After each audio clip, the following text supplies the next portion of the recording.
Supriya Srinath, you might have just heard the IMF Deputy Director emphasizing what the Director General said last week, that India is a bright spot on the horizon. And yet the opposition is continuously claiming that the Indian economy is in serious trouble. Make sense of that for us. So thank you very much for having me on the show. A good evening to the fellow panelists and of course to all your viewers. I think the IMF Deputy Director was being polite with you, like they usually are. Because the proof of the pudding is in eating. And the proof of the pudding is that IMF has cut India's GDP growth forecast by not 1 or 2, but 60 basis points, 0.6%. And not once, but twice over. IMF is not the only one. World Bank has done it 4 times, the RBI has done it 3 times, Moody's, Fitch, UNCTAD, one after the other, ADB, every brokerage, every agency has reduced India's growth estimates. And to me, that is a huge cause of concern. This is not a matter of politicking.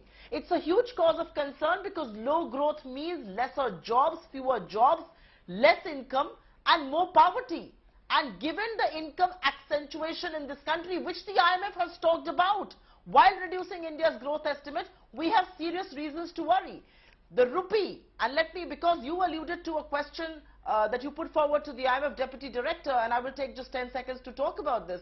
The rupee which Mr. Modi inherited at 58 to a dollar is today staring at 83, and many believe it could go down to 90 by the end of this year and maybe 100 if adequate policy measures are not taken. The finance minister says it's the rupee that is not weakening, but the dollar that is strengthening. I don't know what logic that is. She is best placed to address and explain that. But I will only ask one question. You have put $100 billion worth of our forex reserves in the last 10 months to strengthen the rupee. Why do you think you have failed to do that? Because people have no faith in your policy. And until you do policy correction, nothing is going to improve. But you are happy and sanguine to say that we are improving against other currencies. Exactly. Two clarifications. No, ma'am, just a minute. From what the Deputy Director said, she was saying, when they said bright spot, it's relative to other emerging markets that are also suffering from inflation, from a slowdown, and even in the context of the falling rupee, I think what the finance minister was suggesting is, please look at it as a dollar index, compare the Indian rupee to other currencies, not just to the dollar. I am so glad you have raised that point because people need to know the truth behind those statements. Let me correct you there. Who are we going to compare ourselves to? As an economy, am I going to compare myself to a US, China, UK? Or am I going to compare myself to Bangladesh and Sri Lanka and be happy with it? That's the first clarification that's important, because if we are going to compare ourselves to China and US, it is important to point out the truth. We are a $3 trillion economy. We are expected to grow at 6.8%, and I can bet my bottom dollar on it, that will also be revised lower. A $3 trillion economy growing at 6.8%.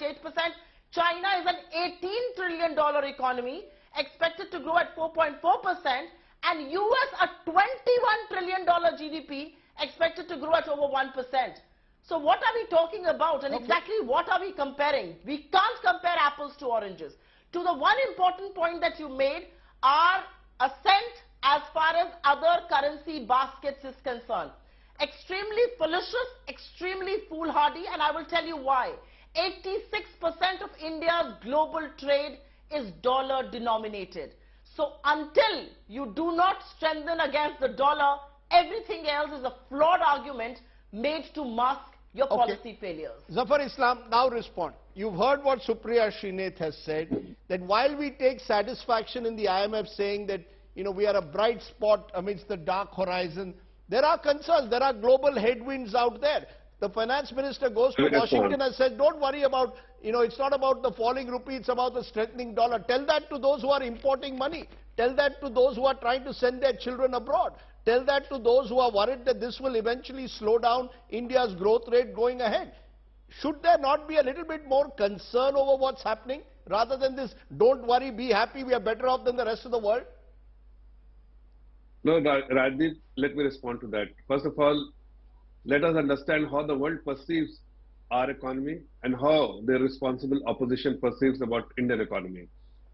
They have given thumbs up for all the structural reforms being undertaken by the Honorable Prime Minister, all the policy reforms being initiated by the Honorable Prime Minister. They have given thumbs up. They have also acknowledged that all the initiatives taken during COVID, the most difficult time, has been very good for the Indian economy because everything has worked for India. Because there are certain inherent strength which is being exploited by the Honorable Prime Minister, which the opposition bench does not even want to acknowledge that. Let me tell you a few things.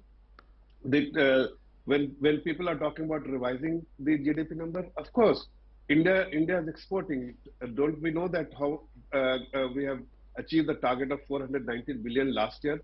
And there is a global headwind. Obviously, that partly export whatever projection we had, which will suffer, and that will eventually, because part of the GDP is based on the export we do, export numbers. So obviously, it will impact the GDP number, and it will be revised. But it has to be seen not